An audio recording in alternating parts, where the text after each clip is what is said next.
CJ Verdell, how much has he been missed? I think a lot.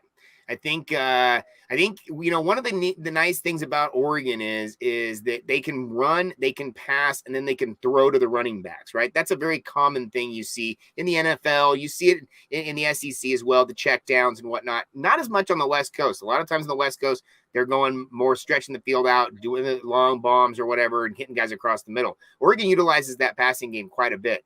And CJ Verdell actually was a really, really strong catcher of the football and run. And they use that as their part of their running game.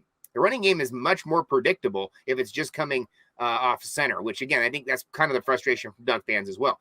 Not that they're not running the ball well. They've been running the ball for 300 yards the last 2 games, but maybe not against the best rush defenses. CJ Verdell gave you a different kind of option. Now, Travis Dye is that guy as well, but he doesn't give you as much of the up the middle production as CJ did. So I think CJ actually translates really well to the NFL based on his skill set, not only of running the ball between the tackles, but also catching it in the flat. Kayvon Thibodeau, ho-hum, his typical racked up a couple sacks and a ton of quarterback pressures in that game. And he's a factor. Do we believe that he's close to 100% after some of his foot injuries early in the season?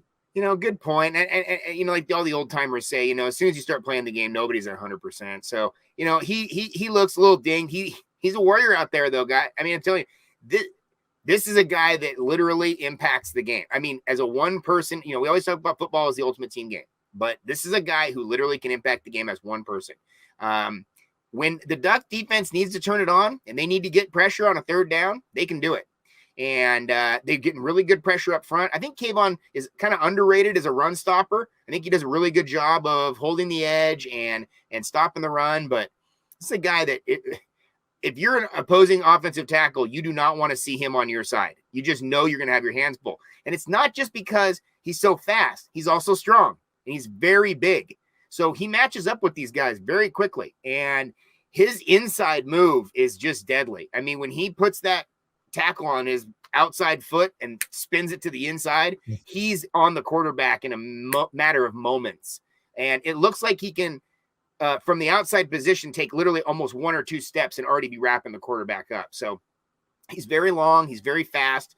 And I do think he's the star of the show. And I think that ESPN knows that. And I think the committee knows that. And I think that that's one of the reasons why Oregon is as highly ranked as they are.